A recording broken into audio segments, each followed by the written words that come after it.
स्वानंद लहरी जिरवून सावध झाला सांदीपन मने हे कृष्णा वसुदेव नंदन समाधी ग्रासोनी सावध होई. हो, स्वानंद लहरी जिरवली गुरुन आणि श्रीकृष्ण भगवंताला संदीपानी ऋषी म्हणतात, या समाधी अवस्थेमधून आता सावध व्हा आणि पुढची विद्या ग्रहण करायला बसा, किंवा पुढचा पाठ आता तुम्हाला द्यायचा आहे आणि तो पाठ मी सांगणार आहे, तुम्ही ऐका, असं त्या ठिकाणी गुरु शिष्याला म्हणतात. राजीववत नेत्र चांगले हरिने तेव्हा उघडिले अष्टभावांगी दाटले वेदासीनकडे सौख्य जे का. हरीनं आपले डोळे उघडले, डोळे कमळाच्या फुलासारखेच महाराज, हरणाच्या डोळ्यासारखे डोळे आहेत, अष्टभाव दाटून आले आणि तो अष्टभाव वेदालाही नाही कळला अंतपार ज्याचा. पुढं काय? कानडा राजा पंढरी. कानडा राजा पंढरीचा. असा जो कृष्ण भगवंतानं डोळे उघडले आणि वेदालाही त्याचा अंत कळालेला नाही महाराज. आणि असे प्रभू, असे श्रीकृष्ण भगवंत पुन्हा विद्या ग्रहण करण्यासाठी भेटलेले आहेत. मग उठवो निपुतना प्राण हरण ऋषीसी साष्टांग केले नमन हृदयी दृढ धरी सांदीपन मनमोनासी ते समाधी अवस्था कृष्ण भगवंतानं जिरवली, आपल्या गुरुला समोर बघितलं, उठून साष्टांग दंडवट घातला, साष्टांग, आणि हृदयाच्या ठिकाणी आपल्या गुरुला धरलं. गुरुनंही कृष्ण भगवंताला हृदयाच्या ठिकाणी धरलं. हो, आलिंगन घडे मोक्षे सावी जता जोडे. हो, शिष्याचं आणि गुरुचं आलिंगन आहे महाराज. गुरुची कृपा झाल्यानंतर शिष्य ब्रह्मांड ख्याती, ब्रह्मांडामध्ये ख्याती होते महाराज. उभारीला धुजे की हे लोकावरी ऐशी चराचरी कीर्ती ज्याची महाराज. गुरुची जर कृपा झाली ना शिष्यावर, या ब्रह्मांडभरीत कीर्ती होते. आणि अशा प्रकारे गुरु आणि शिष्याची भेट झालेली आहे. पुढं काय होतं ऐका. सकळ विद्या माझी मुकुटमणी ती अध्यात्म विद्या रत्नखानी ती ब्रह्मा वेदानी नती ते प्राणी नाना योनी भोगिती. आता सगळ्या विद्या म्हणजे मुकुट असतो, मुकुट, आणि मुकुटावर रत्न असतं मला. सगळ्या जसं मुकुटावर रत्न असल्यानंतर मुकुट शोभतो, तसं विद्यामध्ये विद्या ही ब्रह्मविद्या आहे महाराज, आत्मविद्या आहे. आणि ही जीवाला कळत नाही महाराज. सगळ्या विद्या कळतात पण आत्मविद्या कळत नाही, म्हणून जीव अनेक योनीमध्ये भ्रमण करतो महाराज. ज्याला ज्याला ही आत्मविद्या कळाली का त्याला मोक्षच भेटला. आणि ज्याला नाही कळाली ना, 184चा फेरा जीवाला घ्यावा लागतो. अनेक योनीमध्ये जीव फरफटत जातो महाराज. या मानव देहाला आल्यानंतर बरं का जीवनाचं सार्थक होतं महाराज. आणि या मानव देहाला आल्यानंतरच अनेक नरकामध्ये जीव जातो महाराज. मानव देहाला आल्यानंतर जीवनाचं सार्थक करून मोक्षाला जातो महाराज. आणि या मानव देहामध्ये आल्यानंतर वाईट कर्म करून नरकाला जातो ना, आणि अनेक योनी भोगावं लागतात. आता अशोक महाराजांनी सांगितलं, नर करणी करतो नरका नारायण बन जाय, आणि नर करणी चुकतो नर नरका जाय. नराची करणी चुकली तर नरकाला जातो, आणि नराची करणी केली नराचा नारायण बनतो.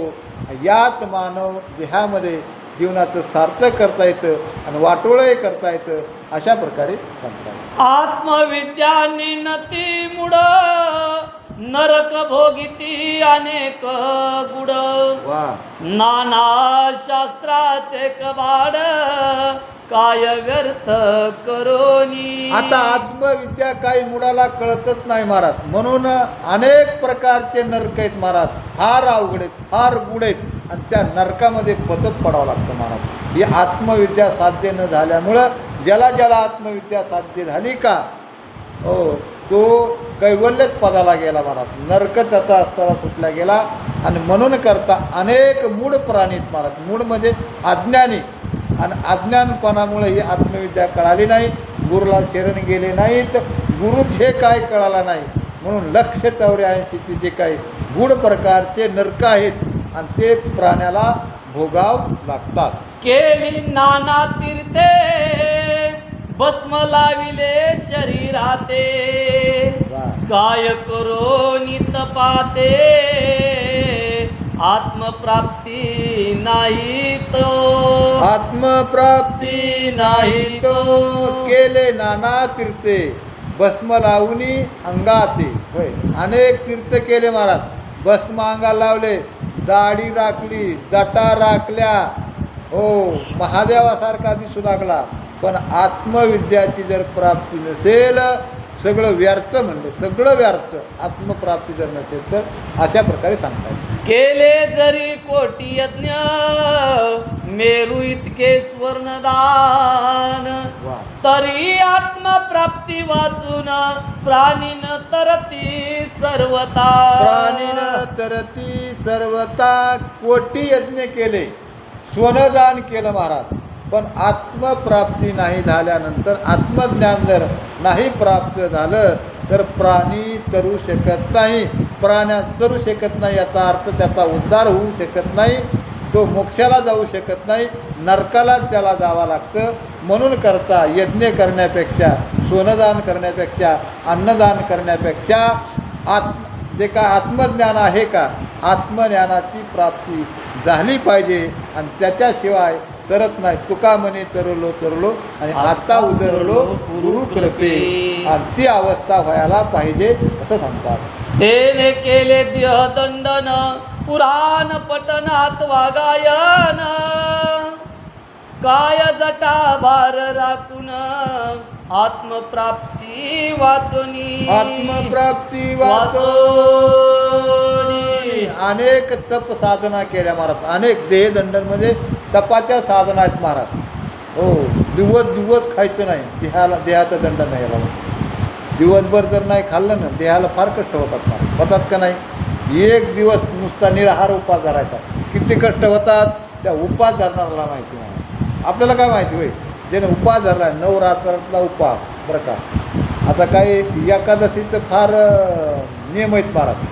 पहिल्या दिवशी दशमी बरं का, पुन्हा एकादश, बारस आणि परदोष, 4 दिवसाचा नियम आहे महाराज. 4 दिवसाचा. आणि त्याच्यामुळं ते कोणता राजा महाराज सूर्यवंशामध्ये? अंबरीश. नाही, रुक्मांगद राजा. रुक्मांगद राजाने हे व्रत केलं महाराज. दशमी, एकादशी, बारस आणि प्रदोष हे नित्य नियमानं व्रत करायचं. आणि त्या रुक्मांगद राजानं अवैध्य नगरच उद्धारून नेलं महाराज. हो, अशा प्रकारचा देहदंड आहे महाराज. आणि अशा प्रकारची जप तप अनुष्ठान आहे.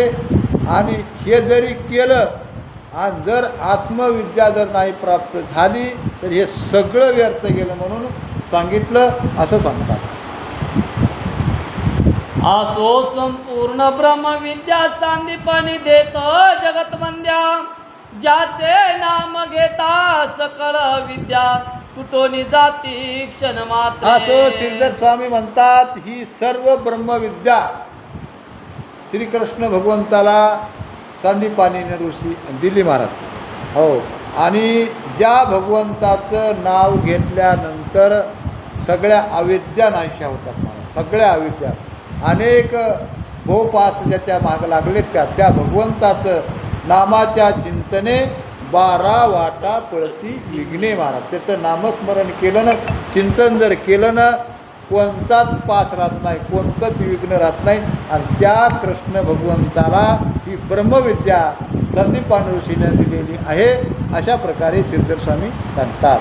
यावरी स्त्रियेसी सांदीपन सांगे कांती जाऊन, घराले शेष नारायण त्यांची सेवा कारण सांगू नको. त्यांची सेवा कारण सांगू नको.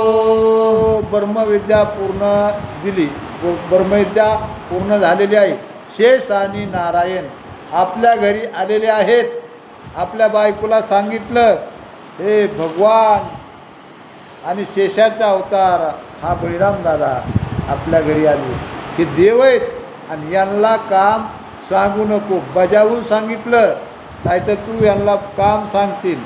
मी गुरुमाता आहे, माझा अधिकार आहे आणि मी शिष्याला काम सांगणार. हे अधिकार महाराज गुरुमातेचा आहे.